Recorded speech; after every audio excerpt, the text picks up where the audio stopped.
साथियों नमस्कार, आप देख रहे हैं द गढ़वाल टॉक्स। और आज गढ़वाल टॉक्स पर मेरे साथ एक युवा जुड़ी हैं। आप योग विषय से शोध कार्य कर रही हैं और पीएचडी की छात्रा हैं। तो काजल, बहुत बहुत स्वागत है आपका हमारे पॉडकास्ट बहुत बहुत धन्यवाद में। आपका मुझे बुलाने के लिए। साथियों, आजकल जो सबसे बड़ा चैलेंज है काजल, मैं ये मानता हूँ कि वो हेल्थ सबसे बड़ा चैलेंज आज की डेट में हो गया है। बिल्कुल आपने पैसा कमा लिया है, आपने अच्छी जॉब पा ली है, लेकिन जो स्ट्रेस है वो आदमी को बहुत परेशान किया जा रहा है। बिल्कुल और यूथ से लेकर और बुजुर्गों तक उससे बड़ी समस्याएं हमें देखने को मिल रही हैं। बिल्कुल रोजमर्रा की लाइफ में हम लोग देख रहे हैं कि लोग डिप्रेशन में जा रहे हैं। इसके पीछे स्ट्रेस पाया जाता है। बिल्कुल जैसे कि आपने एक बहुत अच्छी बात कही कि पैसा कमा रहे हैं। पैसे तो कमाए जा सकते हैं लेकिन हेल्थ नहीं कमाई जा सकती। जैसे हमने सुना है कि हेल्थ इज वेल्थ, कि जो हमारी सेहत ही है वो सबसे बड़ा हमारा खजाना है। तो लोग उसे गंवाए जा रहे हैं पैसे कमाने के चक्कर में। तो उस पर हमें ध्यान देना चाहिए। और जैसे कि हमारा आज का पॉडकास्ट है योग पे, तो योग को जिंदगी में अपनाना चाहिए ताकि हम हेल्थ को भी अपने साथ साथ पैसों के साथ साथ आगे जारी रख सकें।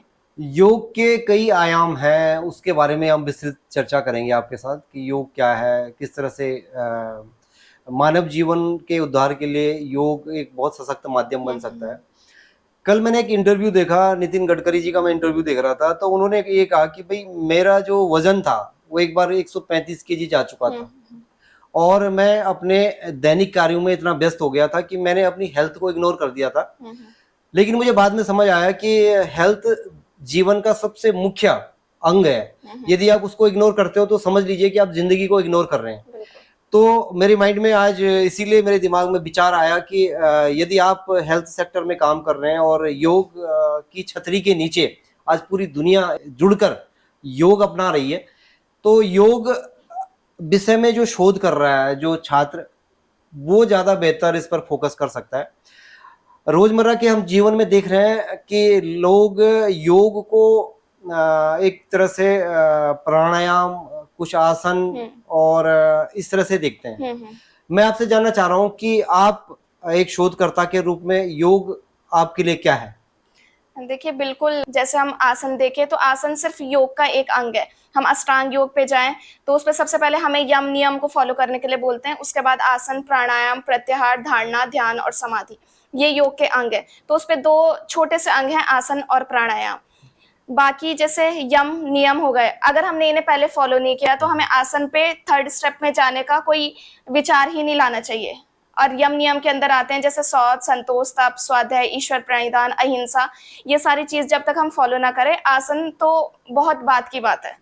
तो आजकल सबने आसन का प्रचार प्रसार कर रखा है, जितने बड़े लोग भी हैं, पर कोई नहीं, वो भी एक ठीक है। पहले बीच में योग बिल्कुल खो चुका था, लेकिन अब कुछ हद तक तो कम से कम लोग कर रहे हैं। धीरे धीरे आगे और ठीक हो जाएगा, मेरे को ऐसा लगता है। जब योग के विषय में हमने जो भी मैं पढ़ पाया हूँ, मैंने उसमें ये देखा कि योग समाधि तक पहुंचने की एक माध्यम है। बिल्कुल लेकिन आज की डेट में, आज के समय में, आज के दौर में लोग उसको रोगों से निवारण का एक मुख्य अंग मानते हैं। तो इसको आप कैसे देखती हैं? योग मतलब हम बहुत सारे आसन पढ़ते हैं, जैसे हठ प्रदीपिका, घेरण संहिता हमारे सिलेबस में रहती है। जैसे फॉर एग्जांपल हमें समाधि के लिए ध्यान में बैठना आवश्यक है, मेडिटेशन करना आवश्यक है। तो उस मेडिटेशन करने के लिए भी हमें किसी एक आसन में बैठना होता है पर्टिकुलर, जैसे सुखासन में बैठ गए या पद्मासन में बैठ गए। तो आसन जो है वो स्थिरता और दृढ़ता बढ़ाने के लिए शरीर में। तो जब तक हम आसन को कंप्लीट नहीं करेंगे तब तक हम ध्यान और समाधि तक नहीं जा पाएंगे। तो वो सिर्फ व्याधि निवारण के लिए नहीं है। जब हम आसन में बैठेंगे तो उसके बाद खुद ब खुद हमारा मन स्थिर होता है और हमारे अंदर से व्याधियां दूर होने लग जाती है। आधी व्याधि जो हम योग वशिष्ठ में पढ़ते हैं वो खुद दूर होने लग जाती है हमारी। तो उसके बाद मतलब मेन मोटिव जो रहता है वो समाधि का रहता है, और आसन थोड़ा एक स्टेप है उस तक जाने एक प्रक्रिया है कि भाई आप शरीर से भी यदि जब तक तन मन स्वस्थ नहीं होगा तो समाधि तक नहीं जा पाएंगे, अब नहीं ना, वहां तक पहुंचने की एक प्रक्रिया है।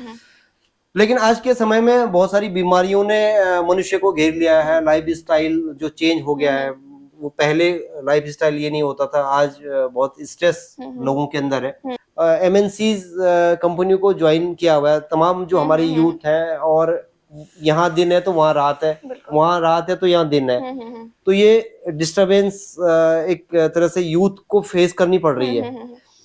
कई बार एक चीज हमें सुनने को भी मिलती है कि भाई यूथ बोलता है कि सर वो तो ठीक है, लेकिन हमें योग का टाइम ही नहीं मिलता, हमारा जो शेड्यूल है वो बहुत व्यस्त है, और एक तरह से मतलब एक फिक्स शेड्यूल नहीं होता यूथ का।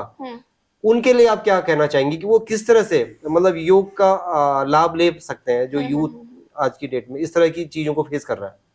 देखिए, सबसे पहली बात तो अपने शरीर के लिए हमें खुद टाइम निकालना चाहिए, नहीं तो एक वक्त के बाद हमें मजबूरी में भी निकालना पड़ता है। अगर आपकी तबीयत खराब हुई तो हमें हॉस्पिटल भी जाना पड़ेगा, उसके लिए भी आपको टाइम निकालना पड़ेगा।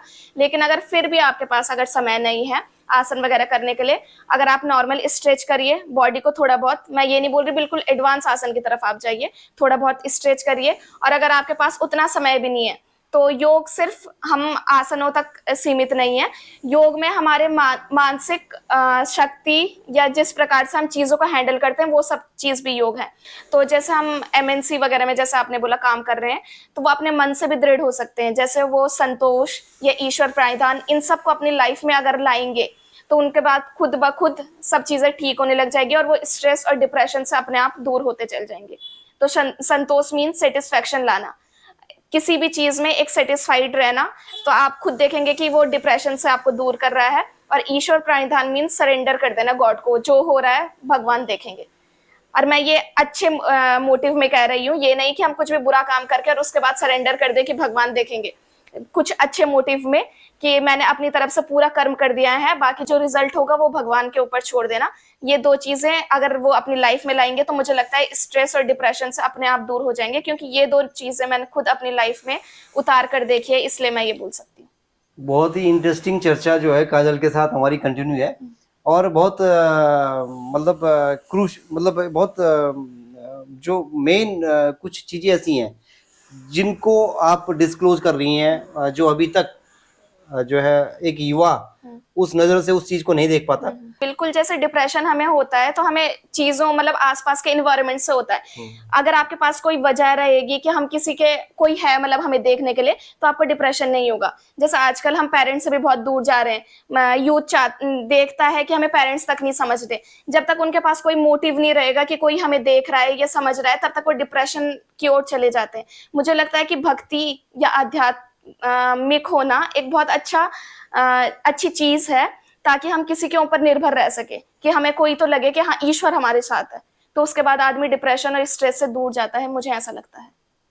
बहुत सही बात बताई आपने कि जो सबका पिता है उस पर हम लोग फोकस करें, उसे सरेंडर करें, उसे उसके आगे सरेंडर करें, और ये मान के चलें कि भाई जो चीजें हो रही हैं उसमें कहीं ना कहीं उसकी भी मर्जी शामिल है। बिल्कुल।